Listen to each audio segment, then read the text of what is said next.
Eu sou. O que eu sou? Saint-Germain, o rei do ouro e da pomposidade, o rei da alquimia e da trisonomofia e da trisofonia.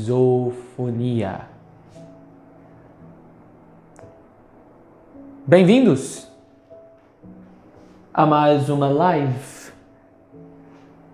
do canal Amorlan Sage.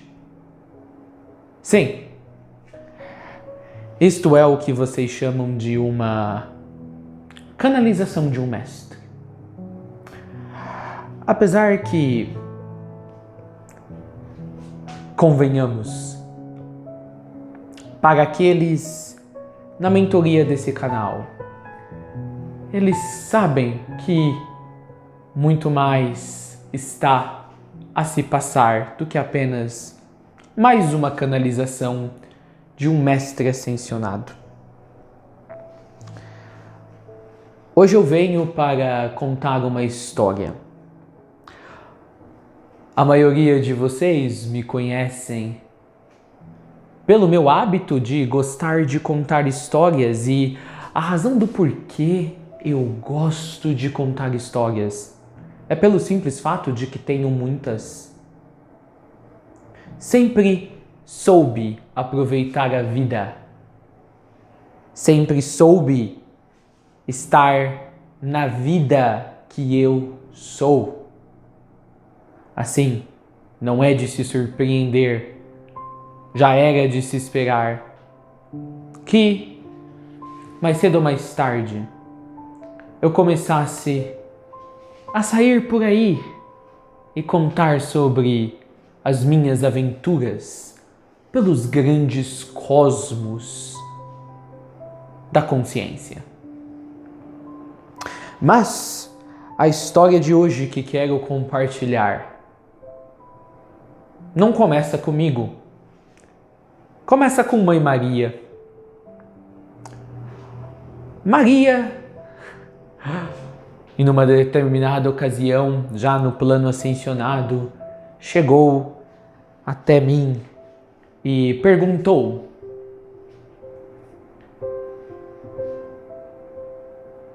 querido santo, é assim como ela me chama, querido santo, eu estou pensando em instalar um brinquedinho meu no planeta Terra. É algo que eu já tenho pensado por muito tempo, é algo que eu já tenho considerado, que eu tenho ponderado. E eu perguntei: por que ainda não o fizeste, Maria? Impedições ou impedimentos com certeza você não tem, é uma mestra. Ah, você quer me convidar para uma aventura, Maria? Já tivemos tantas vidas, já influenciamos as aventuras de tantos outros nesse planeta. Diga-me, Maria, como eu posso servir a esta aventura da qual eu farei parte?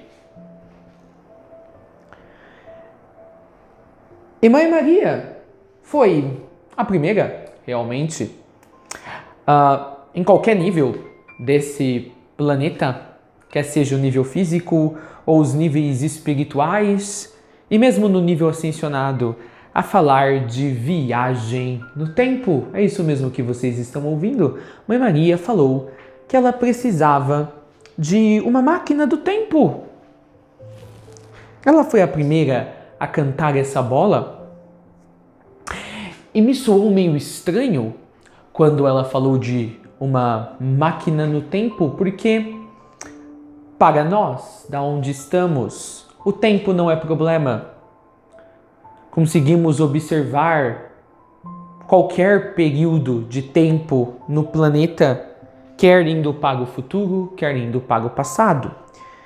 Então me pareceu um pedido estranho, pois num piscar de olhos, ou menos do que isso, Mãe Maria, da sua vontade de querer, sei lá, visitar um passado longínquo da Terra, era só se materializar lá, ou visitar em espírito e ver o que as pessoas estavam fazendo naquela época, ou se ela quisesse visitar alguma época futura da Terra, era só ela pensar e lá estaria e veria como os humanos estariam a viver naquela ocasião, naquele futuro. Então realmente me pareceu um pedido peculiar. Eu falei, Mãe Maria. E obviamente eu não falei mãe, mas eu sei que vocês gostam de chamá-la de mãe. Eu falei, Mãe Maria, eu entendo que você me pede por uma máquina do tempo, mas não é de fato uma máquina do tempo que você está a pedir. Ou é?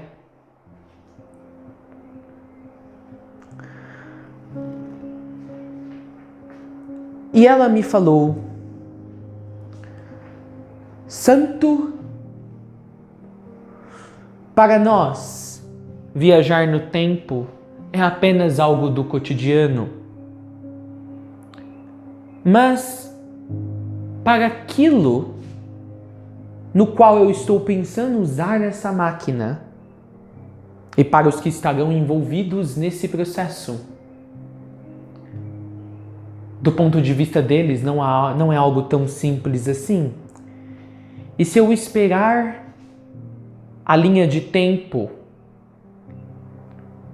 formal da Terra e linear chegar ao ponto onde eles terão de fato máquinas do tempo físicas no plano físico, eu terei que ficar sentado numa cadeira. Até que isto aconteça. Apesar que para mim esperar não será esperar. Mas o ponto é, eu já vejo logo ali aquele momento no futuro em que máquinas do tempo existem no plano físico. Mas as pessoas que eu desejo que as usem, isto quer dizer, as máquinas do tempo não estão nessa experiencialidade, nesse bloco experiencial de tempo da Terra. Elas estão em outras épocas onde as máquinas não existem. Então, eu preciso de uma máquina do tempo santo, mas sem que ela pareça uma máquina do tempo, para não alarmar, para não chamar a atenção, mas que ainda assim ela faça a função de uma máquina do tempo, fora do seu tempo de descoberta. E eu falei para a Mãe Maria, o que pedes é interessante, mas é muito trivial. Mãe Maria, se ela tivesse um pescoço, ela meio que fez assim de cabeça e me disse, trivial, santo. Nada comigo é trivial. Tudo é substancial. E eu falei, assim eu sei, mas é trivial chamar o que lhe darei para ser a sua máquina de tempo.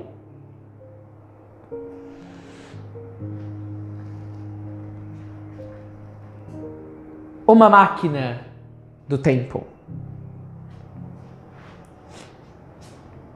Pois isto que lhe darei para ser a sua máquina do tempo é muito além de uma máquina do tempo, é muitas coisas além do que apenas uma máquina do tempo.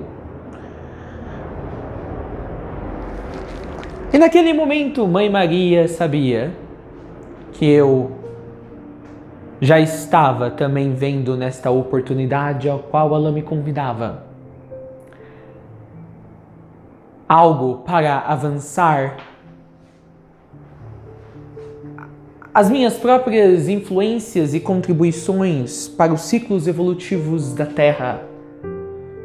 Mãe Maria então disse, santo, sou todo Sou todo ouvidos.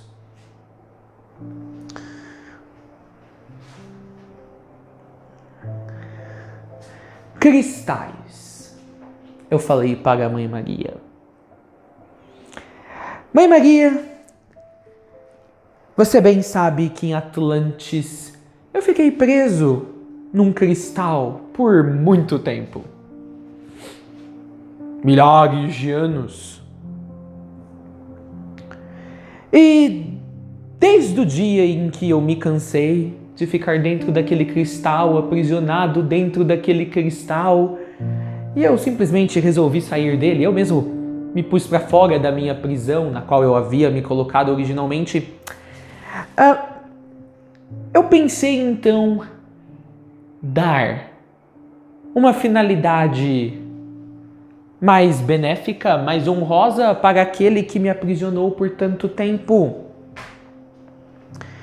E se ao invés de aprisionar um ser humano, Mãe Maria, pudéssemos usar aquele cristal que originalmente me aprisionou para aprisionar fragmentos de múltiplos períodos de tempo da Terra, todos coalescidos, todos misturados dentro do mesmo cristal. E a feitura disso produziria conexões entre períodos de tempo da Terra que não teriam conexão alguma originalmente, a não ser o fato de estarem na mesma linha de tempo linear, mas em pontos diferentes. Poderíamos então pegar amostras dos períodos de tempo, Mãe Maria, que você teria desejo de ter contato ou entrar em contato com aqueles vivendo nesses períodos. E essas amostras para vocês, espectadores, que nós pegaríamos desses períodos de tempo não seriam diferentes como de um médico que coleta amostras de sangue, ou de fezes, ou de urina. É possível, com a alta tecnologia do plano ascensionado, pegar longos períodos de tempo da Terra, como se eles fossem uma bisnaguinha, e remover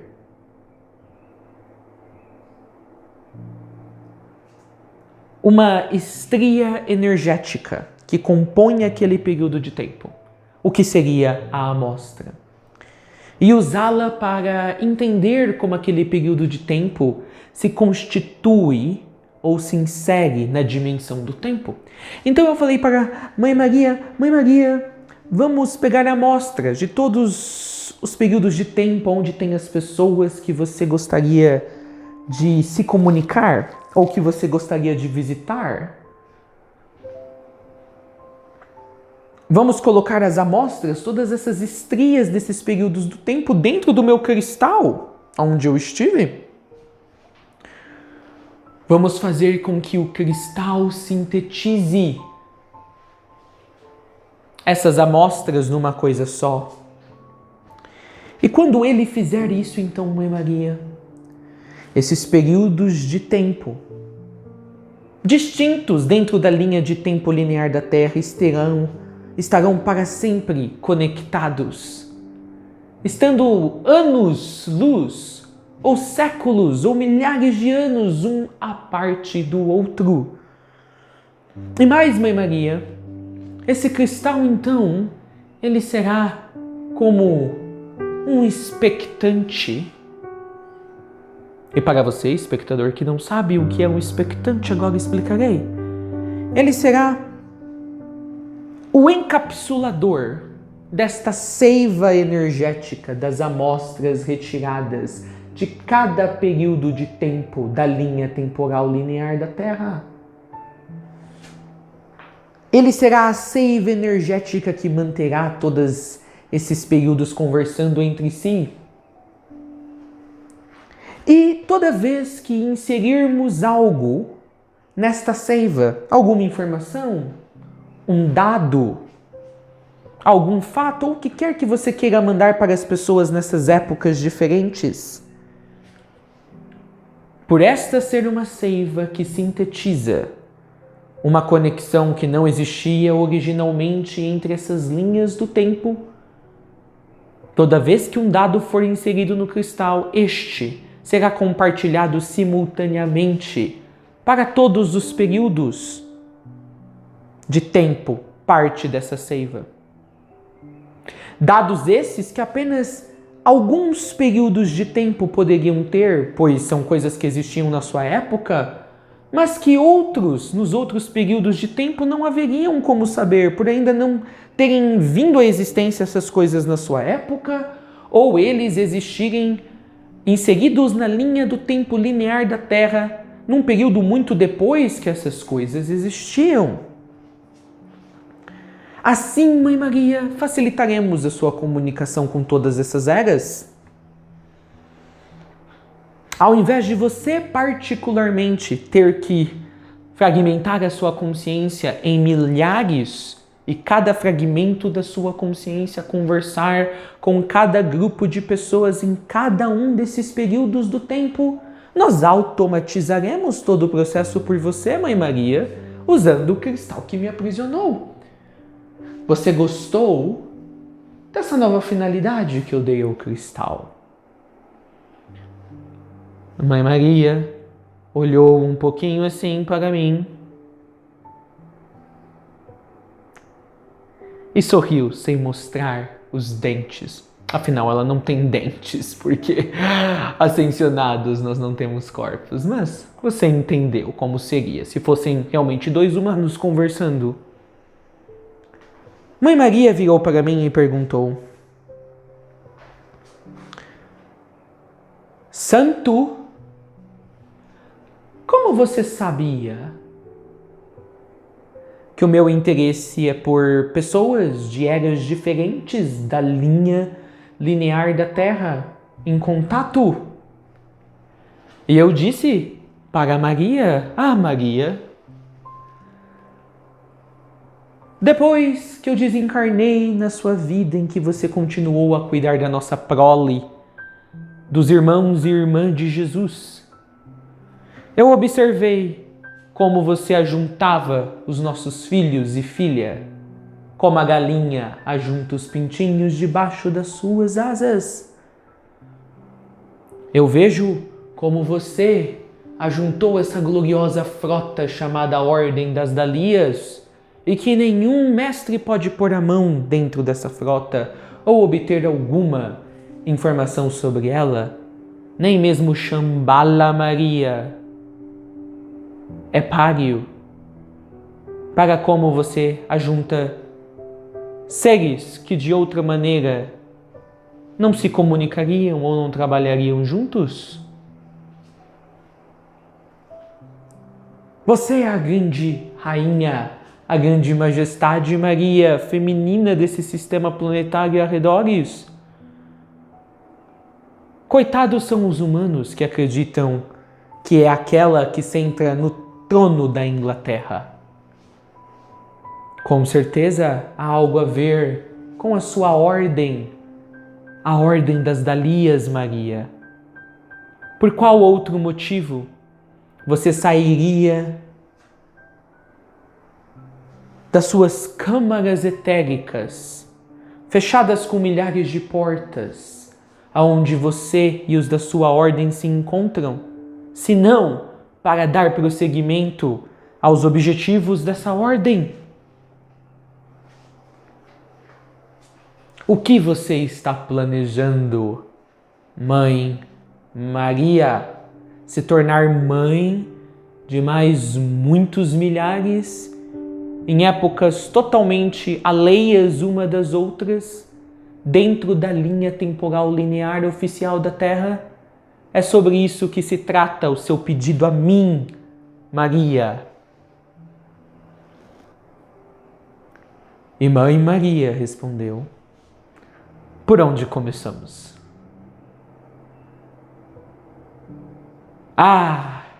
Meus queridos, eu precisava de um lugar grande, um lugar isolado no plano físico, aonde eu pudesse instalar esse cristal e poder realizar o que havia me predisposto a fazer por Maria.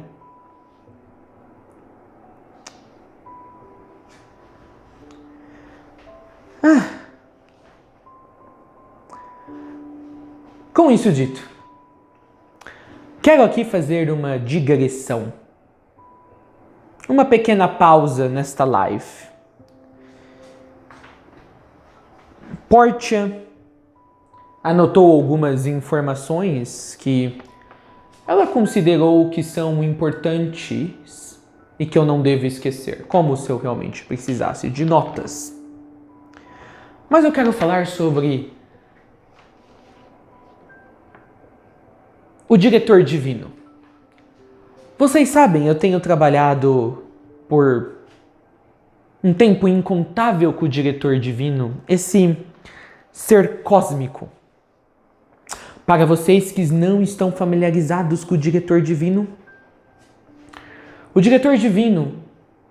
alcançou a maestria de se mesclar aos ciclos cósmicos da consciência suprema. Pela simples adoração contínua e ininterrupta de uma das chamas divinas encarregadas de representar e carregar os segredos dos ciclos do macro. Então ele adorava a chama e através dessa adoração, em tempos muito longínquos e passados, ele se mesclou aos próprios ciclos que adorava através da chama e daquele que adorava passou a ser parte do que era adorado. Diretor divino, também chamado de Mestre R, pois foi ele, auxiliado por mim e outros mestres, que criou o foco originalmente físico de Hakosi, que agora está no plano etérico. O diretor divino. É por causa dele que o meu ashram intracósmico, com seus milhares de níveis, existe. Esse ashram do qual a mentoria de Charlie é uma externalização. Contém segredos inúmeros desses ciclos cósmicos, do qual agora ele também é parte.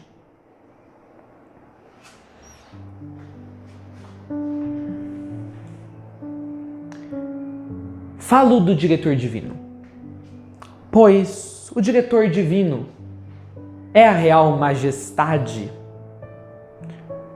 Título tema desta live, deste domingo. Ele é o segredo que ativou o cristal que prometi arrumar para a Mãe Maria.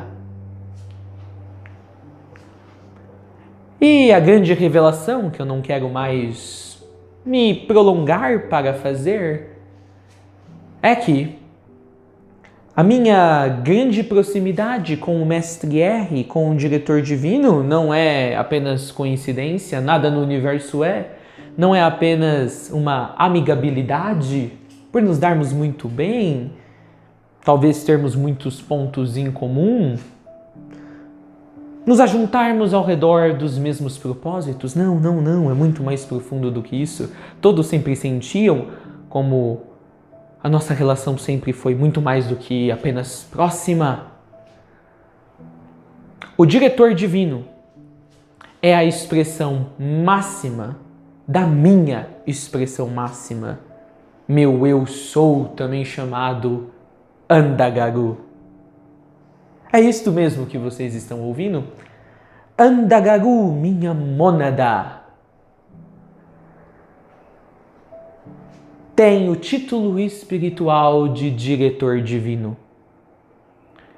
Até este século 21, ou para ser mais específico, até o ano passado, o diretor divino nunca havia revelado o seu nome cósmico, do ser cósmico que é.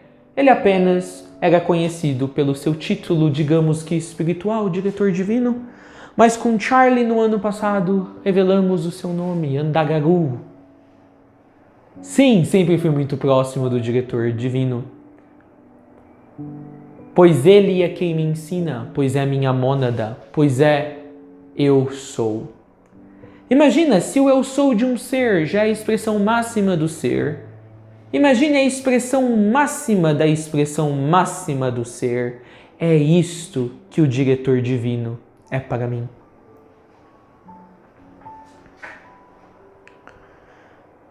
Ok.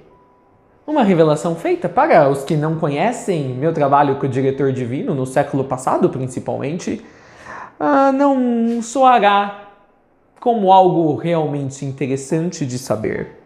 Mas para aqueles que me conhecem e conhecem os trabalhos do esoterismo e da teosofia e os trabalhos dos mestres e o meu legado que venho deixando para a humanidade ainda não ascensionada, entenderão a profundidade dessa revelação feita neste exato momento.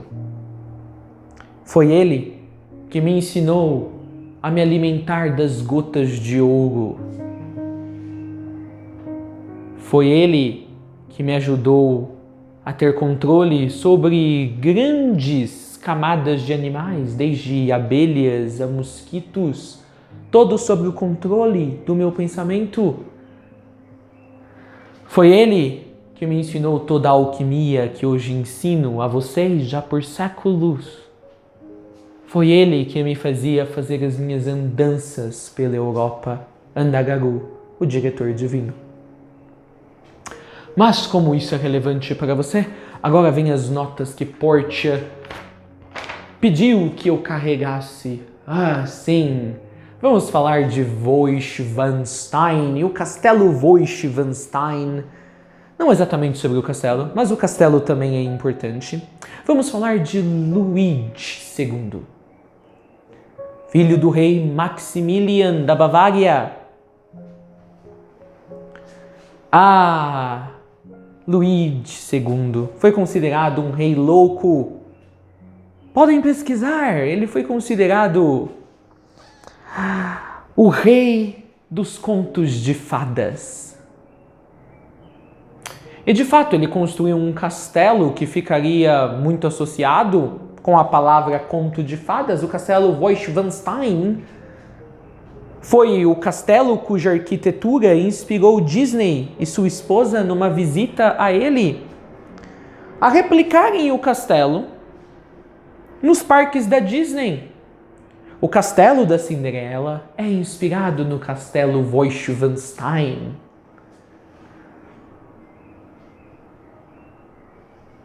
De uma certa maneira, o seu castelo recluso nos Alpes da Bavária até hoje ressoa na consciência da humanidade através de outra obra, o castelo da Cinderela na Disney.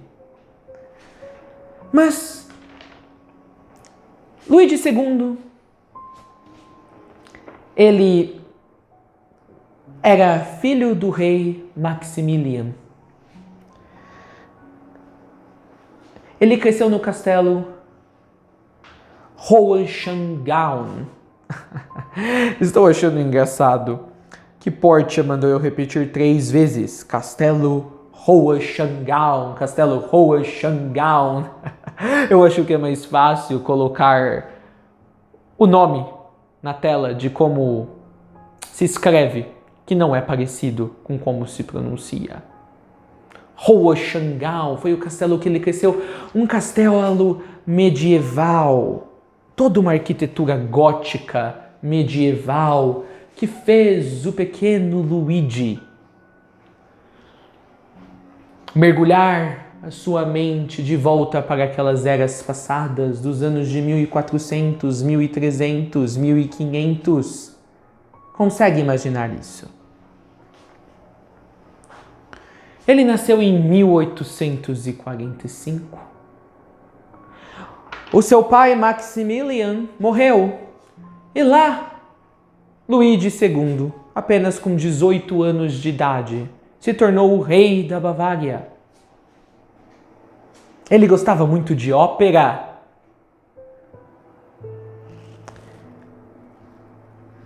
Se tornou rei e não passou muito tempo, convidou Wagner para ir para o Festival de Ópera em Munique. Wagner, ao conhecer o pomposo Luís II, disse: "Ah, rei, tu és tão belo, tu és tão maravilhoso. Tu realmente tens a aura de um ser divino. Ah, você deverá ir embora deste mundo." De maneira tão flamulante, tão rápida quanto a leveza de uma pena. Pois só assim que uma personalidade tão divina e etérea pode deixar o mundo de maneira apropriada. Wagner mal sabia que a sensação que ele teve de estar com Luís II, de que ele era de uma aura, de uma presença cósmica, continha mais verdade do que ele imaginava.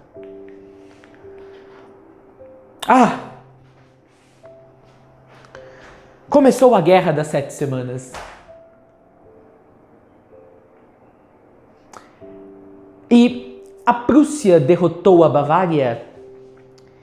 Isso fez Luís II ficar cada vez mais recluso.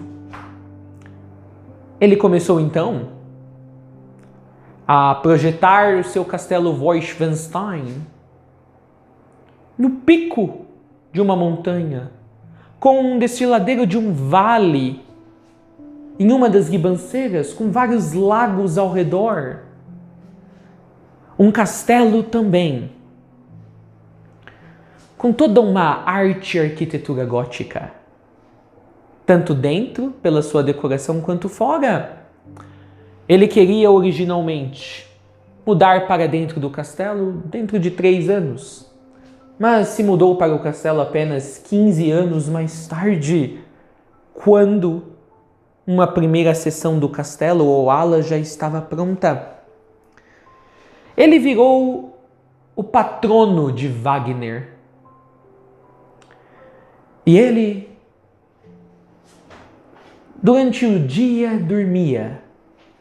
Durante a noite, ele andava pelas grandes alas do castelo já completadas, sonhando de outras eras. Convidava artistas, músicos, cantores, cometia excessos.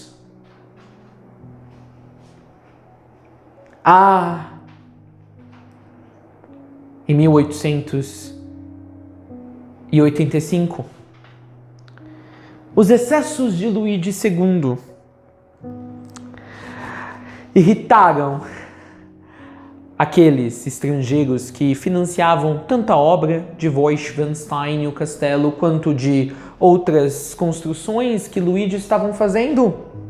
Eles demandaram uma resposta do rei. E aqueles que faziam parte do governo da época viram isso como uma ameaça, pois se eles não tivessem uma boa explicação do porquê o rei não estava pagando, só cometendo excessos, eles cairiam junto com o rei. Então eles decidiram dizer que o rei estava maluco, havia endoidecido e é por isso que havia gasto tanto, e o destronaram, tiraram ele do poder. Pegaram ele e jogaram ele num castelo calabouço. E não muito depois, o rei dos excessos, Luís II,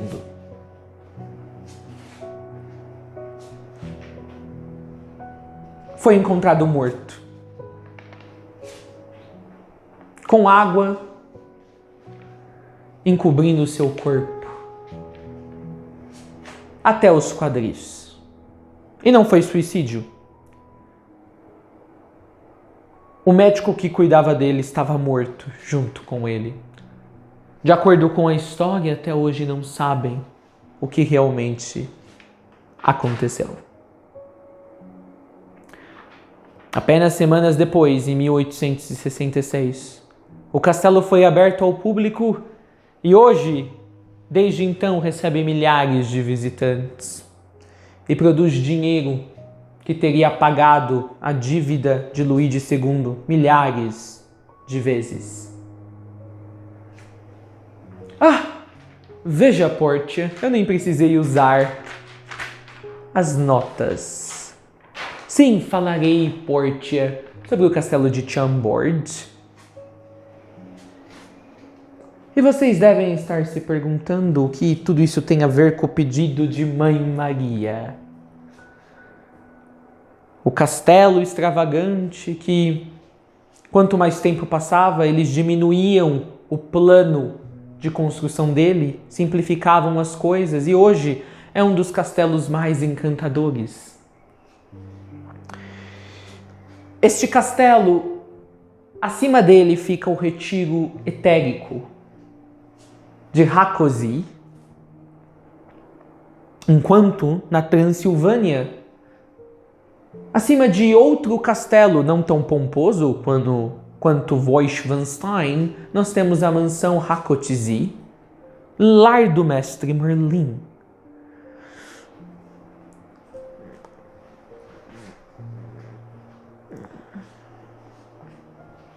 Luigi era muito excêntrico, pois Luigi II, o rei, era mais do que apenas Luigi II, o rei. Luigi foi uma externalização do diretor divino, meu eu sou, Andagaru. Por isso que ele era tão excêntrico. Luigi, ele tinha uma fascinação, Luigi II, por Percival, um dos cavaleiros do círculo arturiano. Ele até criou uma ala no castelo dedicada ao Santo Graal. Ele também adorava Lohengrin, ou Lohengrin, o cavaleiro cisne, que teve o bote puxado por cisnes. Toda essa excentricidade de Luís II, com a época de Arthur, com os cavaleiros de Arthur, com a época medieval, era porque ele era uma expressão fisicalizada do diretor divino.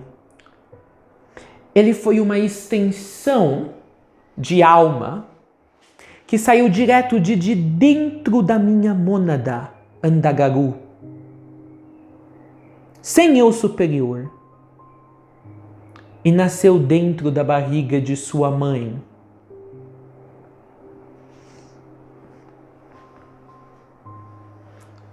Por isso que muitos historiadores dizem que ele se isolou em Neuschwanstein como se fosse uma realidade paralela. E achavam ele louco. Ele não era louco, ele só tinha uma consciência que não era deste mundo, pois era uma extensão de alma sem um intermediador, sem um eu superior mediando entre ele e a sua real expressão máxima, a mônada que eu e ele compartilhávamos. Então ele não era tão aterrado no mundo físico e por isso conseguia sonhar e fazer coisas incríveis. Fui eu que pedi a minha mônada ao diretor divino, a grande majestade, que externalizasse uma fisicalização dele como uma pessoa específica num dado período da história.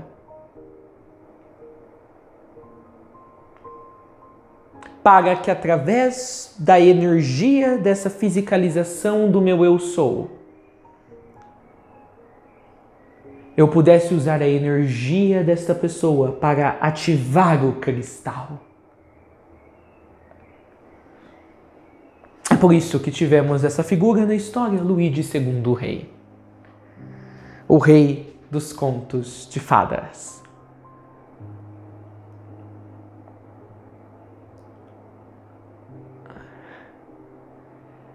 A história oficial, que diz que ele excedeu nos gastos, é justamente por isso, porque numa grande cripta abaixo do castelo Neuschwanstein,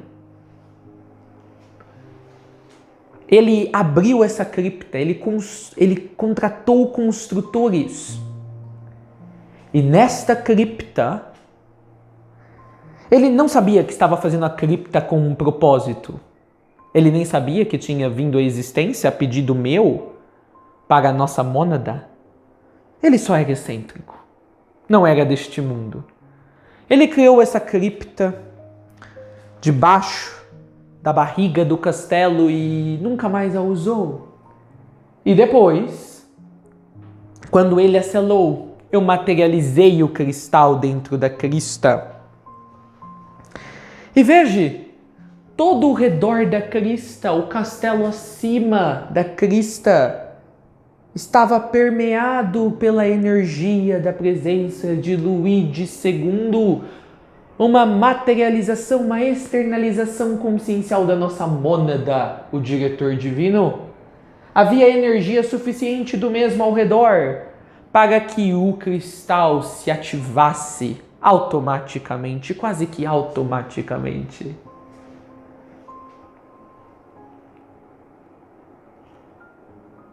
Esta foi a única externalização, a única extensão de alma do diretor divino no nosso mundo. Pois eu precisava da energia dele para tornar o cristal que iria usar para o pedido de Mãe Maria ativado e podermos inserir todas as amostras de todas as linhas do tempo dentro dele e criar esta seiva sintética, conectando assim todos esses períodos do tempo. Mas a história não para por aí, meus queridos.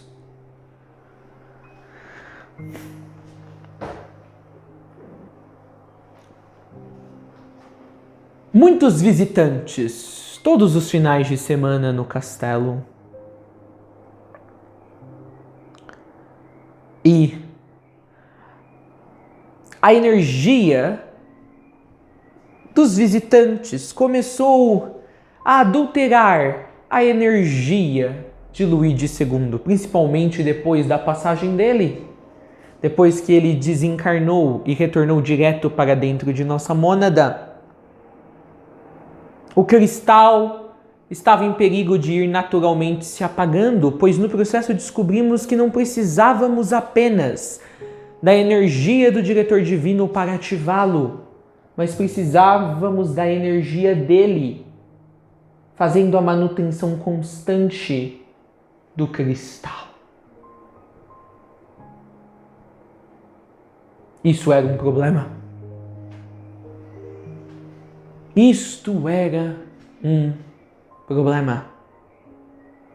E agora, sem a presença física como uma focalização da energia de nossa mônada, as energias de milhares de pessoas estavam mexendo com a energia do castelo, com a ambiência do castelo. Precisávamos levar o cristal para outro lugar. Como que eu faria isso?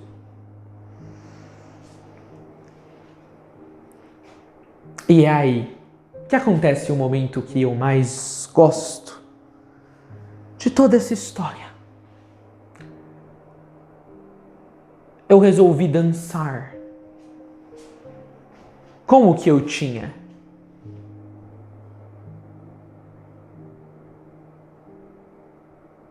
Eu precisava dançar com o que eu tinha para terminar de cumprir o meu pedido, o pedido que Mãe Maria havia feito a mim.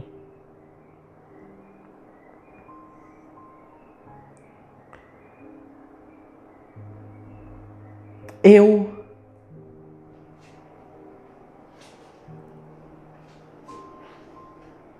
me inseri na história. Eu e Portia. O pai de Luigi II.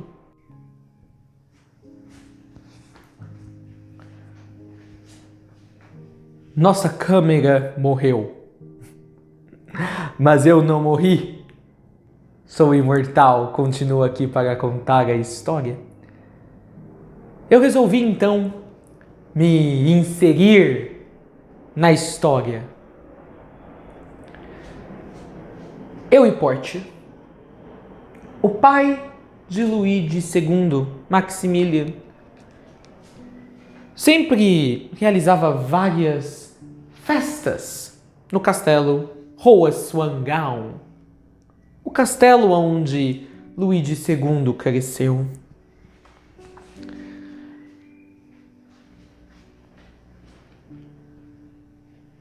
Eu precisava inspirar Luigi II.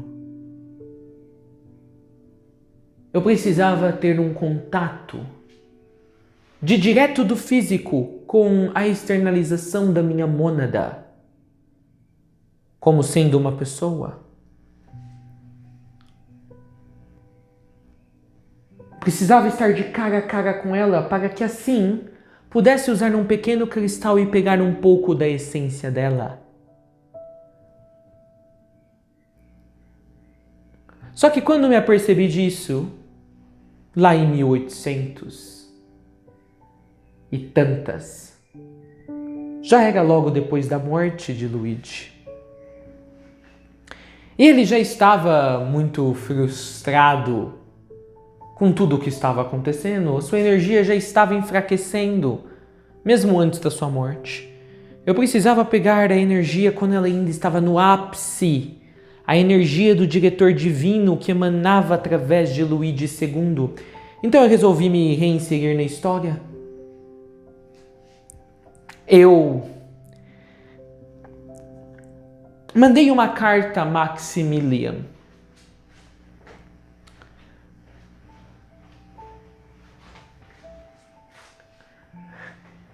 Me passando por uma pessoa conhecida da época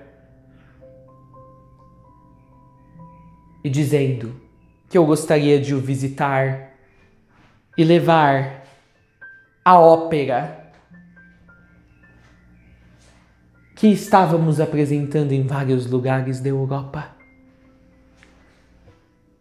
Maximilian aceitou imediatamente. Os preparativos começaram a ser feitos no castelo Hohenschwangau. Naquela época, o pequeno Luigi tinha apenas 8 anos de idade.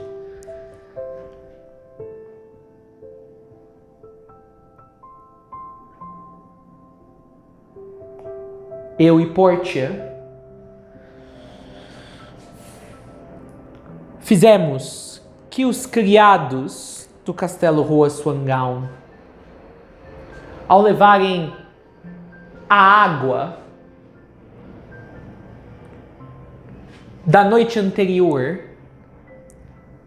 à apresentação da ópera, a levassem com sonífero dentro. Colocamos sonífero na água que eles iam deixar nos aposentos do rei e da rainha. Resumo: o rei e a rainha dormiram aquela noite inteira. Até a tarde do dia seguinte, toda a corte já estava lá em Hohenschwangau. Todos os preparativos estavam no grande salão. O próprio Luigi II era uma criança numa das fileiras principais, de todos organizados esperando pelo rei e pela rainha. E do nada, as portas se abriram. Todos achavam que era o rei e a rainha que adentrariam e poderiam finalmente contemplar aquela ópera que seria tocada. Os músicos já estavam todos lá, mas entrou um menino loiro, alto, de olhos penetrantes. Uma moça ligeiramente bronzeada, como se tivesse sido queimada pelo sol, com um longo vestido escarlate, com várias franjas. Era eu e minha querida Portia. Ninguém no ambiente nos conhecia. Não sabia quem éramos, quem seriam eles. Aonde está o rei e a rainha? Todos pensavam. Mas ao mesmo tempo, a nossa presença estava penetrando os seus corações. Todos seguravam a sua atenção num suspiro. Eu comecei a assobiar algumas notas musicais e olhei para o condutor, para o maestro, e ele que num síbilo divino, é como se tivesse recebido imediatamente o download da melodia que eu queria que começasse a tocar. E os músicos com ele, é como se soubessem essa melodia que nunca tinha sido ouvida, apenas pelo meu sibilar de algumas notas dela. E como que mergulhados na minha presença e na presença de Portia, eles descobriram imediatamente, num momento único, a melodia por completo, como se esta afluísse de dentro deles para fora, e começaram a tocar. E eu e Portia começamos a dançar pelo grande salão. Todos estavam chocados com esse casal aparentemente disfuncional. Ela de cabelos pretos, castanhos, e eu de cabelos loiros como um fio de ouro. E dançávamos pelo salão. E Luigi II sentiu que a energia dele era a mesma que a nossa. Seus olhos cresceram, se arregalaram, e ele não tirava os olhos de cada passo que eu e Portia dávamos. E na verdade a dança não era apenas uma dança. Estávamos dançando pela primeira vez aquela melodia que se tornaria a base da valsa moderna. Mas a nossa dança, os giros e os rodopios, estava formando um vórtice energético que trouxe uma névoa que adentrou todos os lados do castelo e adentrou até o grande salão central. E conforme dançávamos e o pequeno Luigi de 8 anos olhava para nós, o vórtice da nossa dança pegava incrementos da energia de Luigi e faziam esses incrementos, esses feixes energéticos da energia dele rodopiar junto com os nossos passos dos nossos corpos físicos. E ficamos dançando e dançávamos e fazíamos cada vez mais rodopios elaborados, e nenhum dos da corte conseguia tirar os olhos de nós, principalmente o grande e pequeno Luigi II de 8 anos. Só que o que aquelas pessoas não sabiam, elas nem notaram que tinha uma névoa que havia adentrado o grande salão principal, e quanto mais rodopiávamos, parecia que o vórtice da dança mais ficava forte, e quanto mais ele ficava forte, mais absorvíamos a energia de Luigi II, daquela externalização da nossa mônada Ndagaru, o diretor divino. Só que eu e Portia estávamos em corpos físicos, mas de físicos não tínhamos nada. Na verdade, conforme rodávamos, estávamos rodando com os passos da dança junto com a dimensão do tempo. E o vórtice e o compasso da nossa dança ficou tão forte que a nossa dança gerou um aceleramento quântico grande o suficiente E este castelo do século XIX foi engolido por uma bolha de tempo. E durante o tempo em que estávamos dançando, o castelo se desmaterializou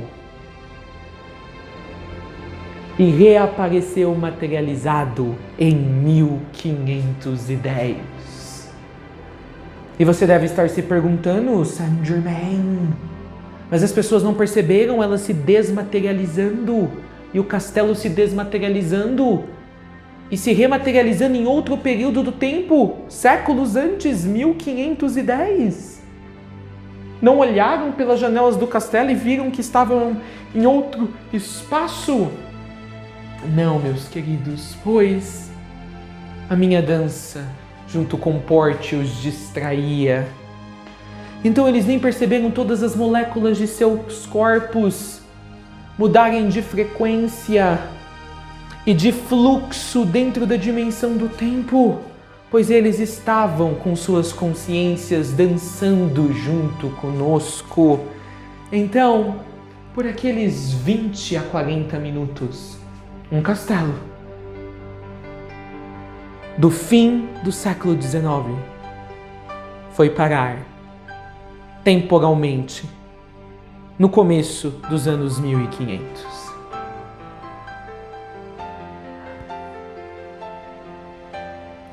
Este local onde o castelo foi parar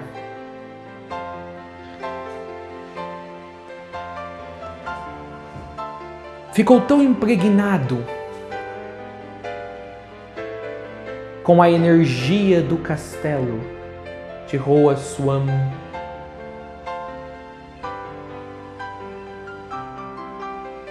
que essa energia permaneceu no local para onde o castelo foi em 1510.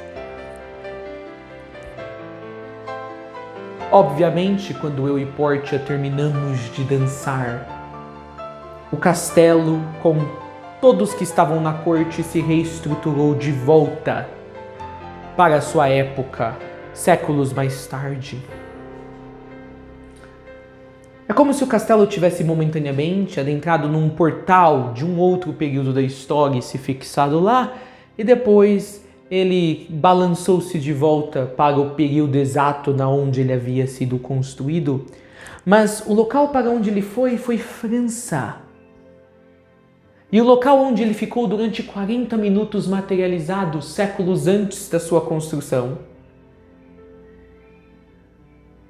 seria onde, 9 anos mais tarde, em 1519, o castelo de Chambord, na França, de Luís XV, seria construído, com influências como de Leonardo da Vinci e outros, aonde eu teria a conversa com a Madame Pompadour.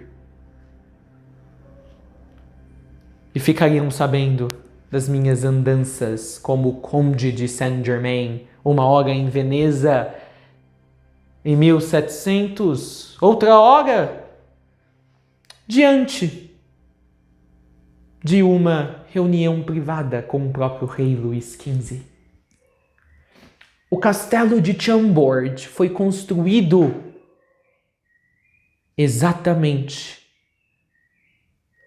aonde 9 anos antes ficou impregnada a energia de quando o castelo do pai de Luís II foi transportado de volta no tempo para 1510.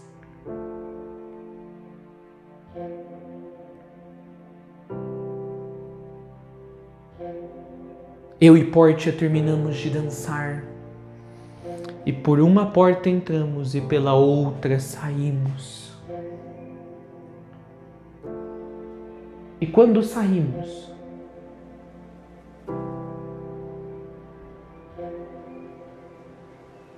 todos na corte já não se lembravam mais de nós. É como se eles tivessem tido um lapso de tempo. O único na corte que se lembrava era o pequeno Luís II.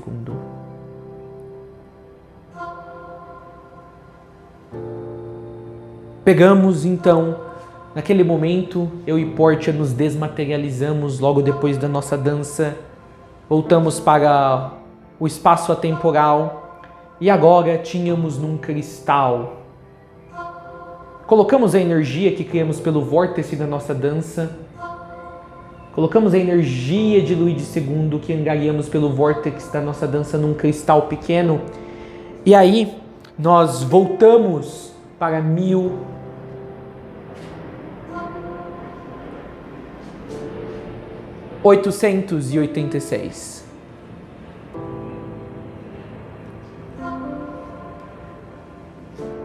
Quando Luís II já havia morrido, e com a energia que agora tínhamos dele no cristal, conseguimos ativar o cristal, mantê-lo vivo e realocá-lo para outro local.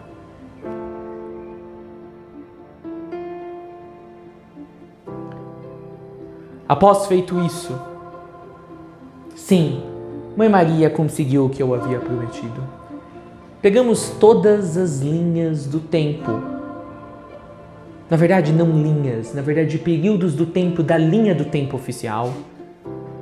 As amostras desses períodos da linha do tempo oficial que ela queria ter acesso.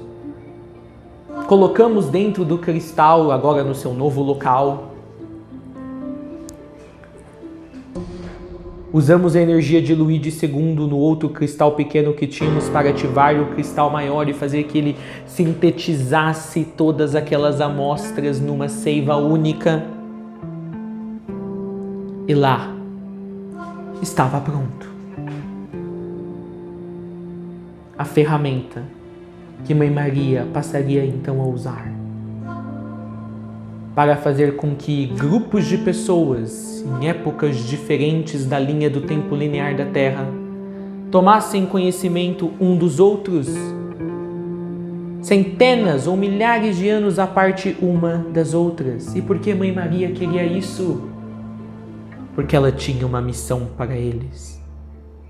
Algo conectado com a consciência crística. Algo que Mãe Maria está procurando. Algo que nós, os mestres, estamos procurando.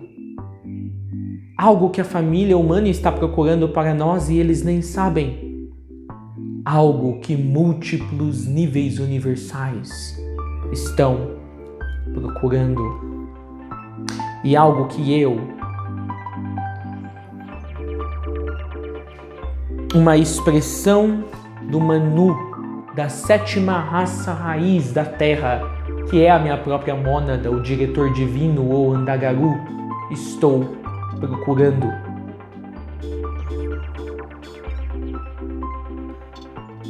E é algo que quando acharmos, eu digo a vocês, cumprirá todo o plano que eu tenho para a sétima raça raiz. Plano esse que eu já fiz há muito tempo atrás. E que está registrado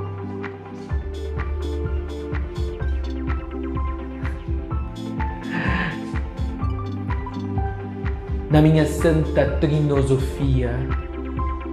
Ah, que livro sagrado. Mas isso é conversa para uma outra live. Quando acharmos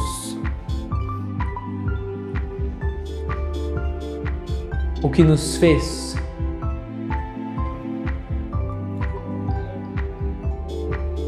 tomar a iniciativa de conectar esses grupos em períodos de tempo diferentes da Terra através do cristal.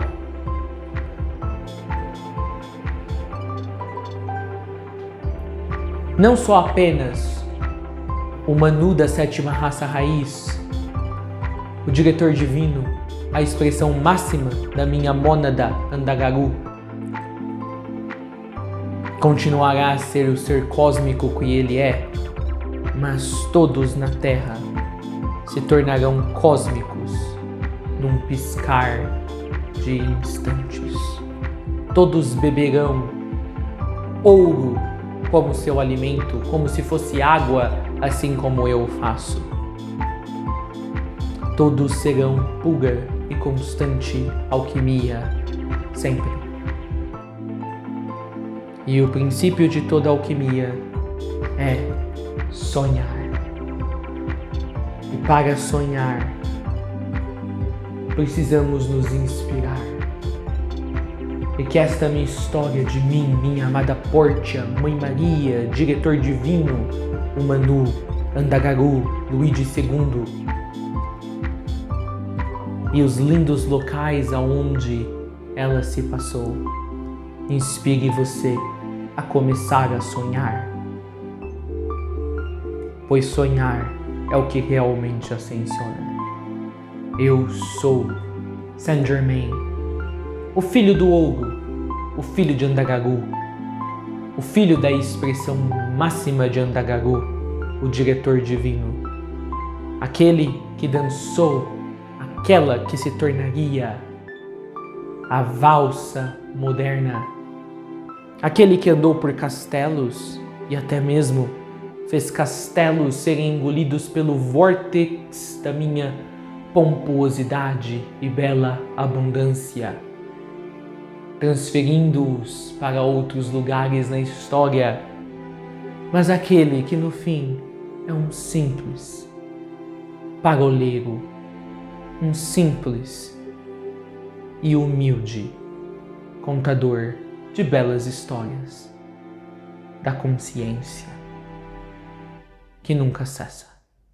Eu sou o que eu sou.